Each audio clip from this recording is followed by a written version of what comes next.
Good evening.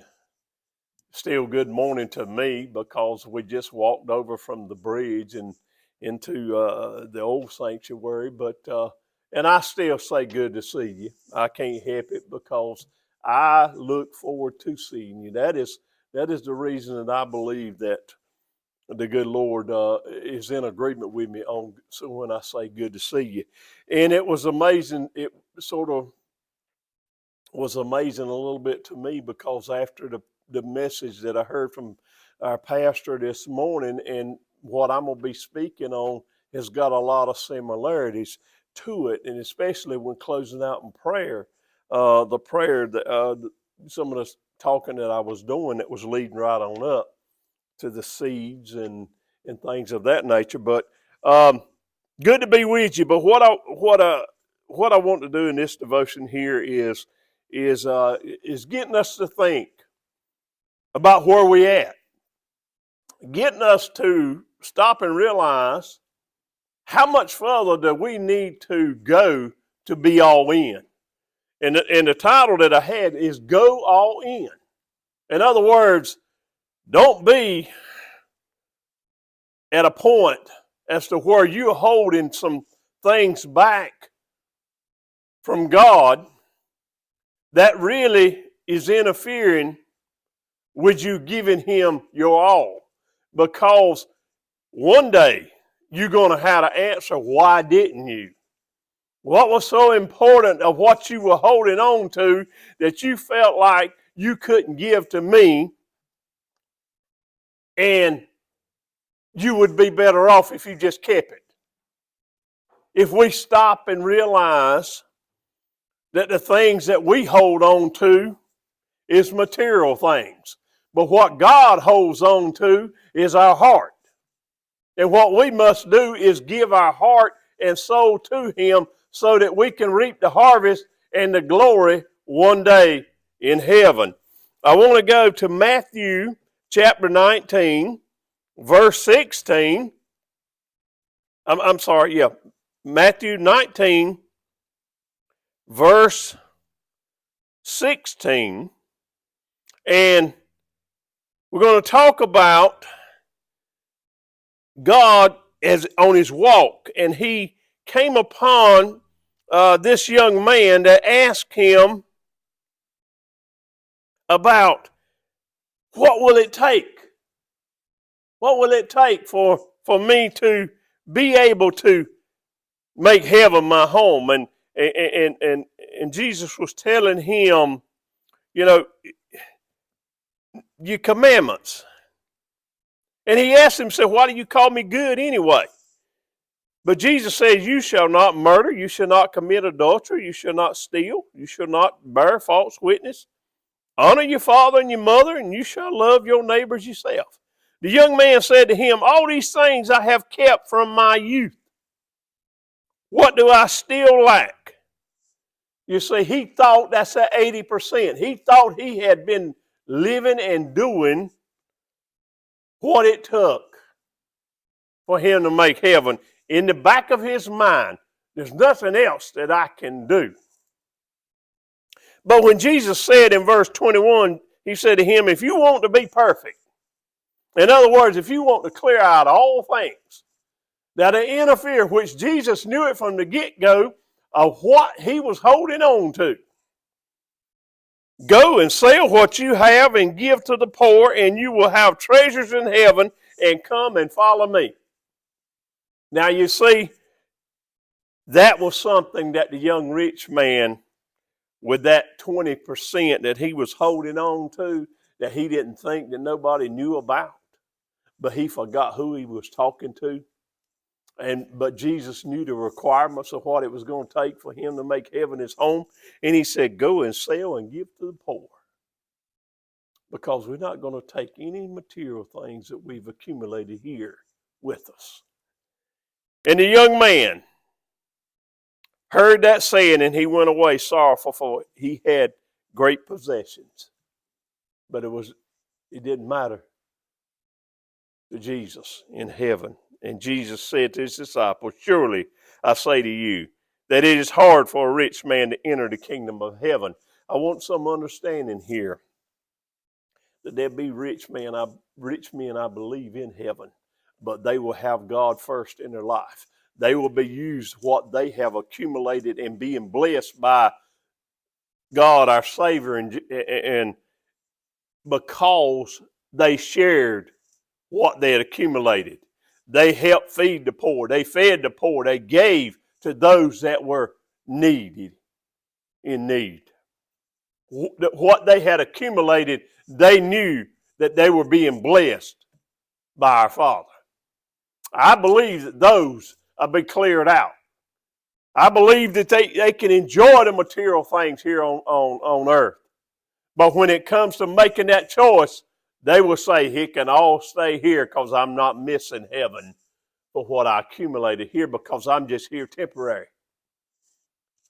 Don't think you've got to live a poor life to make heaven your home. No, you've got to have things prioritized in God first in your life. That is what Jesus is saying. Don't let anything hinder you from making heaven your home. And to back this up here, I wanted to go to Luke 21. Luke chapter 21, right quick, and just to go to show you, because in this, it comes upon a widow. In chapter 21, verse 2, and he saw also a certain poor widow putting in 2 mites. So he said, truly I say to you that this poor widow has put in more than all. You see, there comes a time and an age when, in maturity-wise, and when we've tried to walk the walk of faith and putting God first, that materialistic stuff really doesn't matter that much anymore because we're getting what we need packed up to go to heaven. Those 2 mites might be all that she's accumulated, but I'll guarantee you that she was blessing God for having those two mites.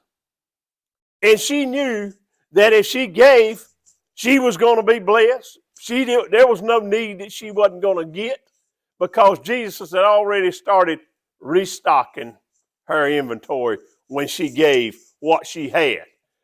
You'll never be without because he said, I'll supply you every need. Ask and it'll be given. She wasn't worried about, she had already been there. It wasn't about a rich woman that gave a certain amount, but it was a lady that gave all she had.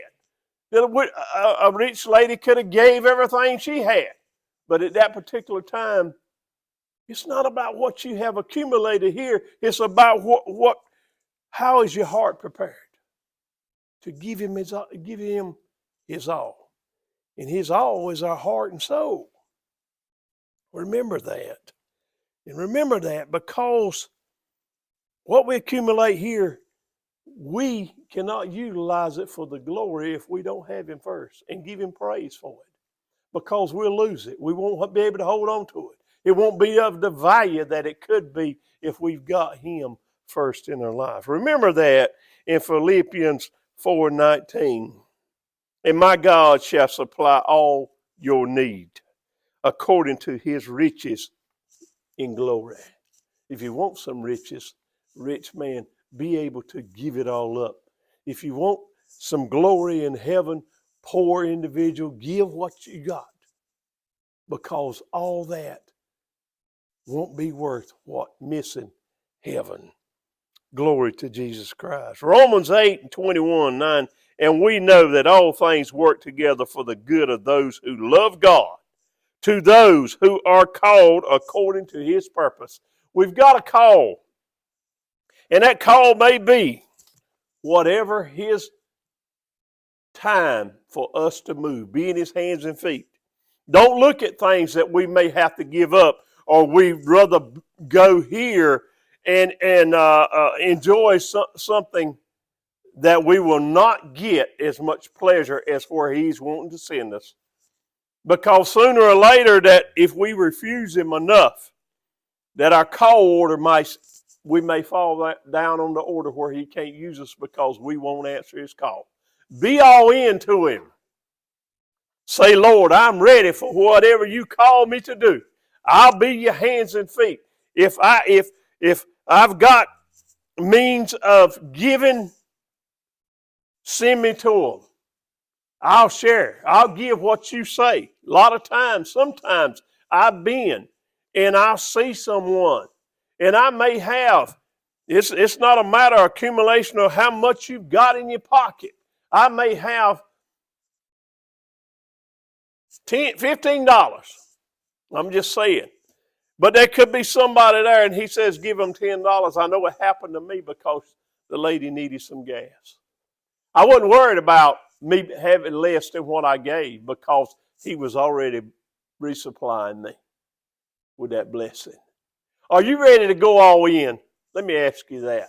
It doesn't matter. Some people stay away from church because they feel like I don't have good enough clothes. I don't know if the car can make it, but he would make it to work or make it to where if you need to go to the store to get some cigarettes or whatever you need to get, he would make it then.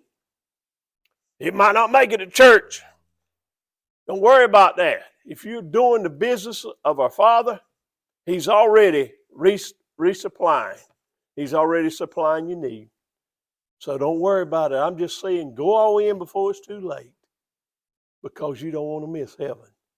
Come and be with us at Shiloh, the house of prayer on 2271 Altar Mill Road. Let us be all in and let us be all in together as to where we can love on one another. If you got a need, if you need prayer, send it in your prayer requests. Go to our app. Send it in. We'll be praying. I take you to the altar. We've got brothers and sisters that's in the church that's praying all the time. Be on that list. And then you go and start praying for someone else. We love you today. We love you here at Shiloh. And I look forward to seeing you soon. God bless you.